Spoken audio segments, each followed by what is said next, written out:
Olá, boa noite. O Senado agora está no ar. O senador Clésio Andrade, do PMDB, renunciou ao mandato hoje. O parlamentar mineiro cumpriu 3 anos e meio de mandato. Em carta, ele disse que deixa a atividade legislativa para fazer um tratamento de saúde prolongado. Eleito primeiro suplente em 2006, Clésio Andrade tomou posse em janeiro de 2011, após a morte do titular, Eliseu Rezende. O mineiro também é presidente licenciado da Confederação Nacional do Transporte, CNT.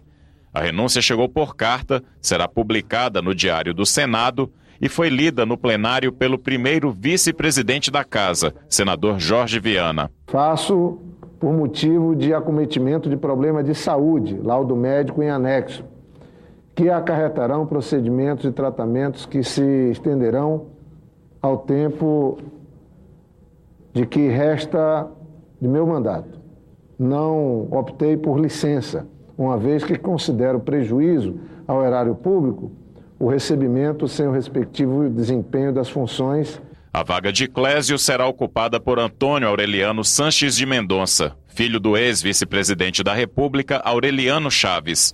Antônio Aureliano é filiado ao PSDB, foi deputado federal e secretário de Transportes em Minas Gerais e no Distrito Federal. E hoje 2 senadores entraram com pedidos de licença. Ivo Cassol, do PP de Rondônia, vai se ausentar por 4 meses para cuidar de assuntos particulares.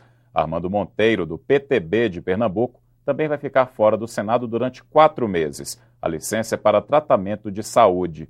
Nesse período, os mandatos serão exercidos pelos suplentes. O senador Luiz Henrique apresentou hoje na Comissão de Assuntos Econômicos um novo texto para o projeto que tenta evitar a guerra fiscal entre os estados. Os senadores pediram vista coletiva e a votação foi adiada mais uma vez. Essa já é a 3ª versão do projeto. Os parlamentares ainda tentam construir um acordo com representantes do CONFAS, o Conselho Nacional de Política Fazendária. Para atrair novos investimentos, muitos estados com menor potencial produtivo passaram a oferecer incentivos fiscais a empresas, como a isenção do ICMS. Só que muitos desses benefícios foram concedidos sem o aval do CONFAS, o Conselho Nacional de Política Fazendária. Os atos estão sendo questionados no Supremo Tribunal Federal. A situação tem gerado insegurança jurídica tanto para os estados que concederam incentivos irregularmente, como para as empresas beneficiadas, que alegam não terem condição de pagar os impostos que não foram cobrados. O substitutivo apresentado pelo senador Luiz Henrique cria uma regra de transição que permite legalizar os incentivos fiscais já concedidos. Para isso, o CONFAS deverá aprovar um convênio único com os estados, que deve ter voto favorável de no mínimo 2/5 das unidades da federação. É preciso haver ainda o apoio de uma unidade da região sul, uma do sudeste, uma do centro-oeste, 2 da região norte e 3 do nordeste. Esse convênio ele teria a finalidade realmente de fazer todas essas alterações para pôr um fim e dar um norte, um horizonte para uma redução gradual e, finalmente, a extinção dessa guerra que tantos prejuízos causa ao nosso país. Com a votação adiada na CAI, os senadores voltaram a se reunir com representantes do CONFAS durante a tarde. Nós estamos dando uma carta branca para o CONFAS convalidar os incentivos fiscais e promover novos incentivos fiscais já concedidos por um prazo determinado. Nós temos que fechar com o CONFAS qual é esse prazo.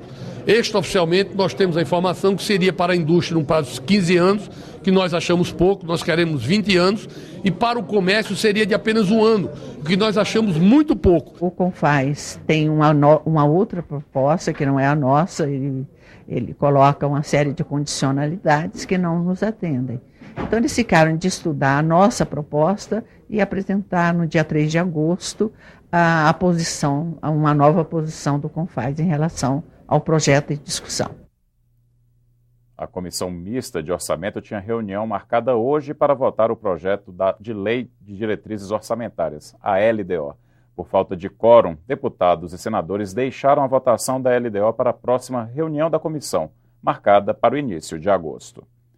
Mais de 30 mil jovens foram assassinados no Brasil em 2012. O número é do Centro Brasileiro de Estudos Latino-Americanos, com base em estatísticas do Ministério da Saúde. Hoje, a Comissão de Direitos Humanos debateu o assunto. Os convidados disseram que racismo, drogas, crime organizado e formação inadequada dos policiais impedem que a violência diminua. A Comissão de Direitos Humanos promoveu uma audiência pública interativa com a participação de gestores, psicólogos e autoridades da segurança. Para onde nós estamos indo, que perdemos a noção, né, da solidariedade, da fraternidade, do amor ao próximo, do respeito às pessoas, de um convívio fraternal. No centro dos debates, a escalada da violência e as alternativas para enfrentar um problema que preocupa a todos sem distinção. A questão do crime organizado está por trás de tudo isto. Este policial, que é fruto do mesmo ambiente social daquele que está no sistema prisional, e quando ele se torna policial, ele pensa que ele está indo para uma guerra.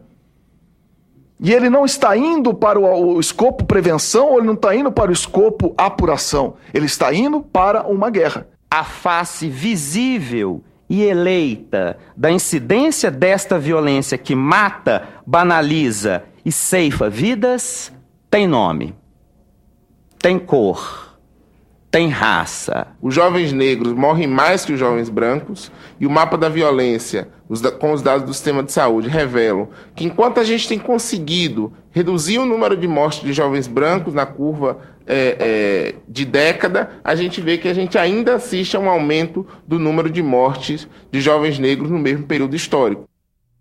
A Comissão de Educação aprovou hoje uma regra que facilita o reconhecimento de diplomas estrangeiros no Brasil. Os certificados de graduação e pós obtidos em instituições de outros países devem ser revalidados por universidades públicas brasileiras, que agora terão regras unificadas.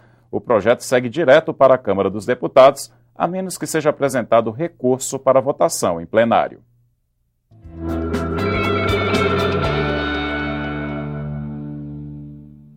Hoje, nos TREs, o cadastramento de quem vai estar fora do domicílio eleitoral, mas quer votar neste ano. Mas atenção, o voto em trânsito só vale para presidente e nas maiores cidades brasileiras.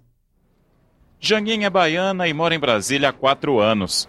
A servidora pública não transferiu o título de eleitor, mas quer votar para presidente da República. Eu justifiquei o voto nas eleições para prefeito e tal, mas para presidente eu gostaria bastante de manifestar minha vontade. E aí eu estou cogitando fortemente essa possibilidade de votar em trânsito. Para votar fora do domicílio eleitoral é preciso procurar o TRE indicando a cidade onde vai estar nos dias 5 e 26 de outubro, datas do primeiro e segundo turnos. Só vai ser autorizado a votar quem estiver em situação regular com a Justiça Eleitoral e apresentar documento com foto. Cidades com mais de 200 mil eleitores terão sessões especiais para voto em trânsito. Antes, a possibilidade era restrita às capitais. O pedido, a mudança e o cancelamento da solicitação de voto em trânsito poderão ser feitos até o dia 21 de agosto. Depois dessa data, o eleitor habilitado não poderá voltar atrás. Se ele não conseguir estar no município para onde determinou que o seu título fosse, que os seus dados cadastrais fossem remetidos, até o dia 21 de agosto, ele vai ficar sem o direito de voto. Certamente ele terá de se justificar perante o juiz eleitoral porque não esteve naquele local para onde pediu a remessa. Janine nem pensa nessa possibilidade. Não abro mão de votar para presidente. Acho que é um exercício importante da cidadania. De acordo com o TSE, haverá voto em trânsito em 92 cidades. O plenário do Senado retomou as votações nesta terça-feira. Na ordem do dia, um acordo com a China, empréstimos e medidas provisórias. O plenário aprovou 3 medidas provisórias. A 639 autoriza o Banco Central a transferir à Prefeitura do Rio de Janeiro 2 imóveis localizados no centro da cidade. Eles vão permitir a construção de um novo sistema viário na região do Porto Maravilha. A MP 642 concede crédito de 5 bilhões e 100 milhões de reais ao Ministério da Defesa. A medida 640 cria 100 funções comissionadas para funcionários públicos que trabalharem em grandes eventos, como Copa do Mundo e Olimpíadas. Essa medida provisória, ela promove uma economia para o Estado brasileiro ao tempo em que reforça uma área importante que é a organização dos grandes eventos com a criação desses 100 cargos.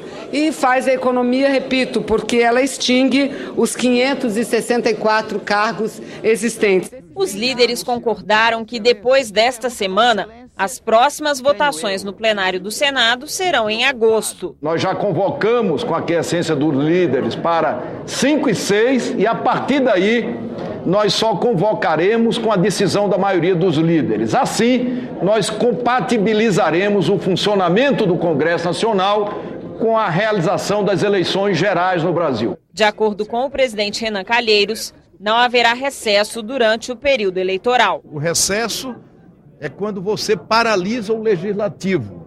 Quando você deixa apenas de convocar a ordem do dia, não é recesso, porque o Congresso continuará funcionando, discutindo. Você pode reunir as comissões permanentes. O que não haverá é votação, é ordem do dia. O plenário também autorizou 5 empréstimos internacionais. 2 para o Rio Grande do Sul, 1 para Santa Catarina, Distrito Federal e Amazonas. No total, são mais de 580 milhões de dólares. A repórter Glauciene Lara tem informações sobre os projetos que estão na pauta desta semana. Boa noite, Glauciene.